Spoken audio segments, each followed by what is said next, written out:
S V ನ್ಯೂಸಿಗೆ ಸ್ವಾಗತ. ಎಲ್ಲ ವೀಕ್ಷಕರಿಗೆ ನಮಸ್ಕಾರ. ನಾನು ಸಂಧ್ಯಾ.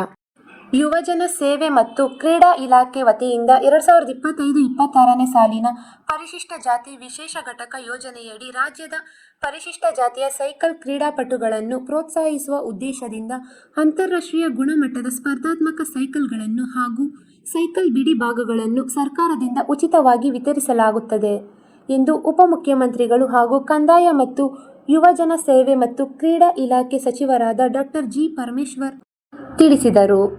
ಯುವಜನ ಸೇವಾ ಮತ್ತು ಕ್ರೀಡಾ ಇಲಾಖೆಯ ವತಿಯಿಂದ ನಡೆದ ಕಾರ್ಯಕ್ರಮದಲ್ಲಿ ಈ ಸೈಕಲ್ಗಳನ್ನು ಸಾಂಕೇತಿಕವಾಗಿ ಹಸ್ತಾಂತರಿಸಿ ಮಾತನಾಡಿದ ಉಪಮುಖ್ಯಮಂತ್ರಿಗಳು, ರಾಜ್ಯದ ಪರಿಶಿಷ್ಟ ಜಾತಿ ಜನಾಂಗಕ್ಕೆ ಸೇರಿದ ಆಯ್ದ 36 ಜನ ಪ್ರತಿಭಾನ್ವಿತ ಸೈಕ್ಲಿಂಗ್ ಕ್ರೀಡಾಪಟುಗಳಿಗೆ ಅತ್ಯಾಧುನಿಕ ಹಾಗೂ ಅಂತಾರಾಷ್ಟ್ರೀಯ ಗುಣಮಟ್ಟದ ಸೈಕಲ್ಗಳನ್ನು ಹಾಗೂ ಸೈಕಲ್ ಬಿಡಿ ಭಾಗಗಳನ್ನು ಇಲಾಖೆ ವತಿಯಿಂದ ಉಚಿತವಾಗಿ ವಿತರಿಸಲಾಗಿದೆ ಎಂದರು.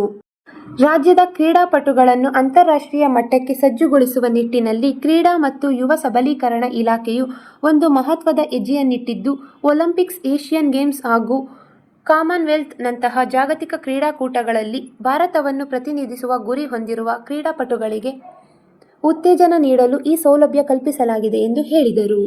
ಅಂತಾರಾಷ್ಟ್ರೀಯ ಮಟ್ಟದ ಸೈಕಲ್ಗಳನ್ನು ಒಟ್ಟು 36 ಕ್ರೀಡಾಪಟುಗಳಿಗೆ ವಿತರಿಸಲಾಗುತ್ತಿದ್ದು, ಈ ಪೈಕಿ 21 ಜನರಿಗೆ ಜಾಗತಿಕ ಸ್ಪರ್ಧೆಗಳಲ್ಲಿ ಭಾಗವಹಿಸಲು ಅನುವಾಗುವಂತಹ ಸೈಕಲ್ಗಳು ಮತ್ತು 15 ಜನರಿಗೆ ತರಬೇತಿಗಾಗಿ ವಿವಿಧ ಮಾದರಿಯ ಹೈ-ಎಂಡ್ ಸೈಕಲ್ಗಳನ್ನು ನೀಡಲಾಗಿದೆ.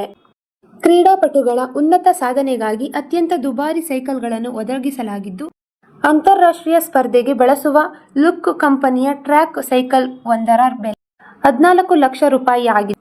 ಹಾಗೆ ತರಬೇತಿಗಾಗಿ ಬಳಸುವ ರೋಡ್ ಸೈಕಲ್ನ ಬೆಲೆ ಸುಮಾರು 7 ಲಕ್ಷ ರೂಪಾಯಿ ಆಗಿದೆ ಎಂದು ಹೇಳಿದರು.